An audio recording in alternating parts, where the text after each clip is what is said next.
Mặt Trời ơi, và bây giờ là lúc để hát những bài hát như thế này nè.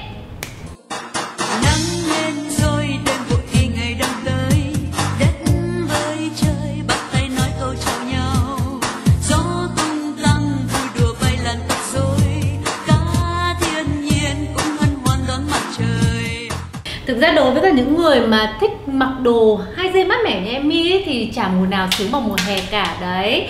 Cứ sắm một loạt những cái đồ mới như thế này này, xinh xắn, đẹp đẽ tung tăng ở dưới nắng. Nhưng mà có một tin rất là buồn là nếu mà các bạn là người thích tan da thì các bạn chỉ cần là chống nắng và tránh nắng một chút xíu thôi, da biến sắc cũng không sao cả. Còn nếu mà các bạn thực tim thích da trắng như là Emmy ấy, thì nỗi ám ảnh lớn nhất đó là làm như thế nào để vượt qua mùa hè này mà da không bị biến sắc, không chỉ là da mặt mà còn da body nữa. Vì vậy hãy theo dõi video clip này nhá, bởi vì trong video clip này Emmy sẽ chia sẻ tất cả những mẹo làm như thế nào để chúng ta có thể an toàn vượt qua mùa hè năm nay và không biến thành một người khác.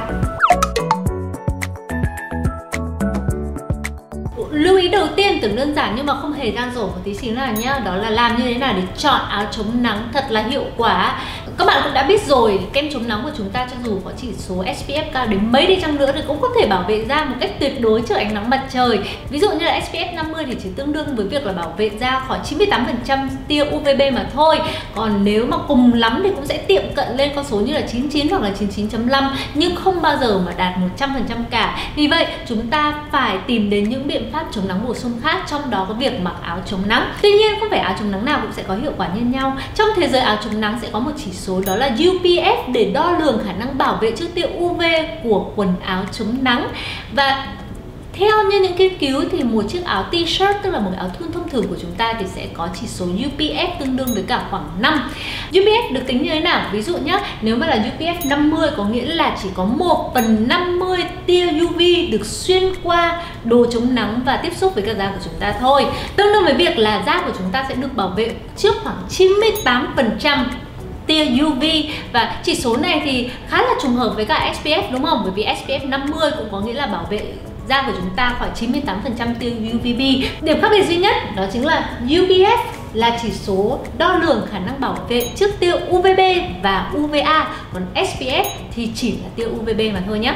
Nói liên thanh như vậy thực ra chỉ để ý đến một kết luận vô cùng đơn giản, đó là hãy chọn những quần áo chống nắng có chỉ số UPF càng cao càng tốt, 50 hoặc 40, 50 hoặc là 70. Tuy nhiên trên thị trường thực tế là không phải quần áo nào cũng sẽ có chỉ số UPF để chúng ta đo lường. Vậy thì trong trường hợp nếu mà các bạn không biết chỉ số UPF của quần áo thì chúng ta sẽ chọn sản phẩm áo chống nắng như thế nào đấy? Không lo, bởi vì sẽ có những tiêu chí sau để chọn áo chống nắng.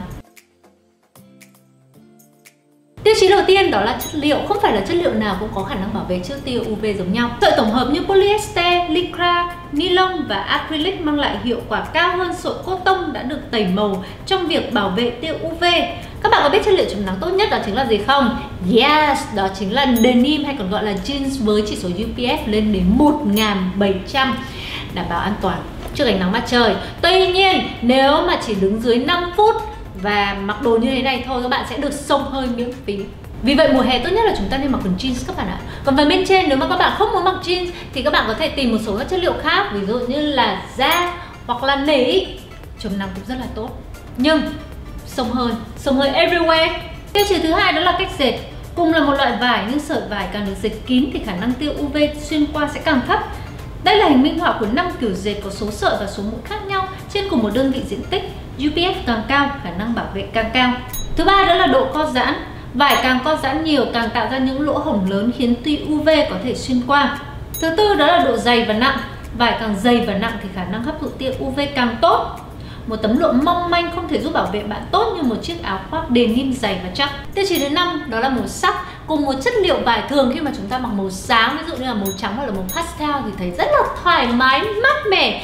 Và vì hấp thụ nhiệt ít mà nên là chúng ta cứ nghĩ rằng là như vậy thì sẽ là bảo vệ da của chúng ta trước tia UV tốt hơn. Nhưng thực tế thì hoàn toàn ngược lại. Những màu tối như là màu đen, màu nâu hoặc là những màu mạnh như là màu đỏ thì có khả năng hấp thụ tia UV rất là tốt, và nhờ vậy thì sẽ một phần nào đó hạn chế tia UV tiếp xúc được trực tiếp với da. Độ ẩm Nhiều loại sợi có khả năng chống tia UV kém hơn nếu bị ướt. Ví dụ nhé, một chiếc áo sơ mi trắng mỏng sẽ từ UPF 5 xuống UPF 3 nếu bị ướt.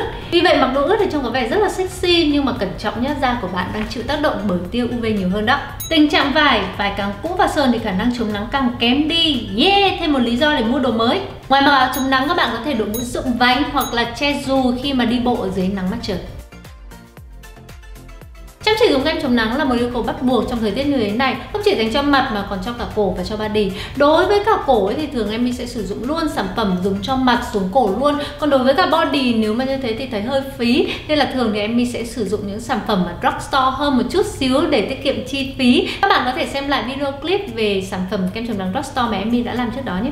Tuy nhiên em có 2 lưu ý khi chọn kem chống nắng trong mùa hè này. Thứ nhất đó là nên chọn sản phẩm có khả năng chịu nước và chịu mồ hôi tốt. Nếu các bạn bơi hoặc là hoạt động dưới nước thì nên chọn những sản phẩm water resistant để đảm bảo rằng là chỉ số chống nắng sẽ được duy trì ít nhất là 60 hoặc là 80 phút ở trong môi trường tiếp xúc với cả nước. Còn bảo vệ da trước mồ hôi lại là một câu chuyện khác. Về lý thuyết thì khi mà da đổ mồ hôi thì kem chống nắng sẽ bị trôi đi. Tuy nhiên cũng không đáng kể đối với những sản phẩm water resistant. Vì sao? Ví dụ nhá, ở trên trán của chúng ta thì có khoảng tầm từ 175 cho đến 200 lỗ chân lông trên 1 cm vuông, và mỗi lỗ chân lông thì có đường kính từ 500 cho đến 700 micron. Khi cộng vào thì chiếm khoảng 0,2% diện tích của toàn bộ trán. Đó là lý do nếu mà có toát mồ hôi thì cũng không quá ảnh hưởng đến những sản phẩm water resistant. Tuy nhiên vấn đề là ở chỗ là khi mà đổ mồ hôi thì chúng ta sẽ dùng tay quẹt như thế này hoặc là lau mồ hôi. Đó là những hành động mà sẽ khiến kem chống nắng bị trôi đi mất. Vì vậy ngoài lưu ý đầu tiên đó là sử dụng những sản phẩm water resistant hoặc là những sản phẩm mà có khả năng chịu nước và chịu ma sát rất là tốt như là Anessa này, thì các bạn nên có lưu ý thứ hai, đó là kiểu gì sau 80 phút thì chúng ta cũng sẽ phải touch up lại, bởi vì là sau đó thì khả năng chống nắng dưới điều kiện mà thời tiết nắng nóng và đổ mồ hôi ấy, chắc chắn là sẽ giảm rất là nhiều. Thì lưu ý thứ hai đó là chúng ta phải reapply sau 80 phút nếu mà tiếp xúc thường xuyên với ánh nắng mặt trời. Còn nếu mà các bạn không thích là bôi lại những cái lớp kem chống nắng dày ấy, thì chúng ta có thể touch up với những sản phẩm xịt như thế này. Quên mất có một lưu ý thứ ba nữa, đó là đừng lấy tay hoặc là lấy giấy mà quẹt mồ hôi đi một cách quá mạnh mẽ ha, mà chúng ta chỉ nên chậm nhẹ đi mà thôi. Đối với dạng xịt tiện dụng để dùng khi reapply hoặc touch up, các bạn có thể tham khảo Vichy Idea Soleil Invisible Hydrating Mist SPF 50, Bioderma Photoderm Max Spray SPF 50+, Avène Very High Protection Spray SPF 50+. Lưu ý thứ ba đó là thường xuyên sử dụng những sản phẩm chống oxy hóa. Ví dụ như là sử dụng vitamin C ở dạng thức ổn định trước khi dùng kem chống nắng sẽ hỗ trợ kem chống nắng tốt hơn. Lưu ý thứ tư đó là chủ động tìm hiểu về chỉ số tia cực tím để biết rằng là chúng ta đang phải đối mặt với kẻ thù như thế nào. Chỉ số tia UV thay đổi từng ngày tùy theo từng khu vực và được định lượng hóa. Ví dụ như chỉ số tia UV nhỏ hơn 3 là mức độ vừa phải, da sẽ bị cháy nắng sau 1 giờ đồng hồ phơi nắng.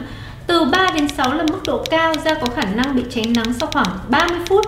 Từ 6 đến 10 là mức độ rất cao, sẽ bị cháy nắng sau khoảng 10 phút phơi nắng. Chỉ số tia UV trên 10 là ở mức độ nguy hiểm, chỉ cần 5 phút phơi nắng bạn sẽ bị cháy nắng.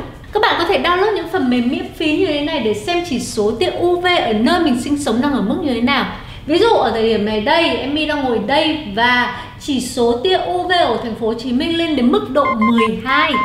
Tức là mức độ vô cùng nguy hiểm và các bạn phải bảo vệ bản thân trước tia UV bằng mọi giá, bằng mọi hình thức. Và tin buồn đó là ở Việt Nam thì thường xuyên chúng ta ở mức từ 10 cho đến 12. Chống nắng từ bên trong thì nói về đường ăn uống, và đối với cả một mùa hè nóng bỏng như thế này thì điều mà Emmy luôn luôn làm đó chính là sử dụng viên uống chống nắng. Biện pháp này thì Emmy đã nói đến trong rất nhiều video clip rồi. Đây là một biện pháp bổ sung chứ không thể thay thế được kem chống nắng, bởi vì là đối với cả một viên như thế này thì sẽ bổ sung thêm một khả năng chống nắng tương đương với cả chỉ số SPF là 5 là tối đa mà thôi. Nghe SPF là 5 thì có vẻ không nhiều đúng không? Nhưng nếu mà chúng ta dùng kem chống nắng không đủ lượng này, hoặc là mồ hôi bị trôi đi này, hoặc là đang ở dưới nước này, thì rõ ràng nó có thêm SPF 5 cũng là vô cùng quý giá. Cơ chế hoạt động của viên uống chống nắng đó chính là bổ sung các loại vitamin và các chất chống oxy hóa để tăng cường khả năng chống nắng tự nhiên của da. Ví dụ như là trong viên uống Sunset này đây thì các bạn sẽ thấy là có vitamin A, C, E, zinc, selenium. Đó là lý do tại sao khi mà sử dụng viên uống chống nắng này ấy, thì có một số người sẽ thấy có tác dụng đó là hỗ trợ trị mụn này, rồi có tác dụng là làm sáng da bởi vì có vitamin C, cho dù không nhiều lắm. Một hàm lượng rất lớn ở trong viên uống chống nắng này đó chính là các chất chống oxy hóa, ví dụ như là chiết xuất từ dương xỉ này, trà xanh này, rồi hạt nho này, các loại như là lycopene, lutein, astaxanthin, zeaxanthin hoặc là carotene. Điều đấy sẽ trả lời câu hỏi là nếu sử dụng viên uống chống nắng về lâu dài thì có hại gì không? Em thấy rằng là không có tác dụng phụ gì hết. Đặc biệt đối với cả những ngày mà phải đi nắng rất là nhiều thì em sẽ uống 2 viên thay vì là chỉ là 1 viên. Và nhớ là phải uống 30 phút trước khi đi nắng nhé.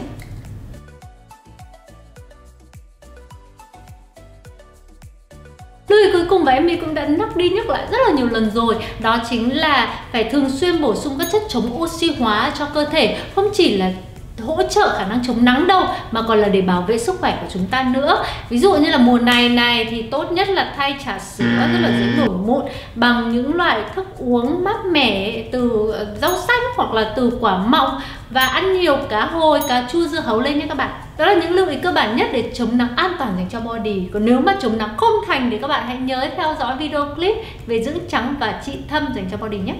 Và câu nói cuối cùng vô cùng quen thuộc mà em đã học thực lòng rồi, đó là hãy like video clip này và subscribe YouTube channel của FB Skin nhé.